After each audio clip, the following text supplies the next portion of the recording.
6 लोगों में परसों मेरा नाम था। मैं भी इस मुल्क का खैर खा हूँ, इसी स्टेट का बाशिंदा हूँ। मुझे नहीं मुलाकात की, मेरे बैरिस्टर सैफ साहब को मुलाकात हो गई। अब मैं कैसे समझूं कि बैरिस्टर सैफ साहब गए अंदर तो वो आके हमें उन्होंने आके मीडिया से कोई शेयर नहीं की। मैं कैसे कहूं कि उसको किसने भेजा है? ये जिम्मेदारी मुझसे आज भी पूछा गया मीडिया। मैंने कहा पहली जिम्मेदारी आप कहें कि जी फलां पे है, पहली जिम्मेदारी जेल अथॉरिटी पे है जिसने स्टेटमेंट दी, क्योंकि जो स्टेटमेंट आती है अब खान के पास तो कोई नहीं जाता।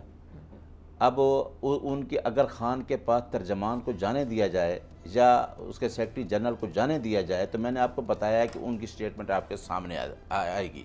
अब जब खान के पास जाते हैं, उनकी बहनें जाती हैं 2, अलीमा खान को तो जाने नहीं दिया जाता, या जाते हैं उनकी क्या नाम है अपना बैरिस्टर गौहर साहब जाते हैं, या बैरिस्टर सैफ साहब जाते हैं।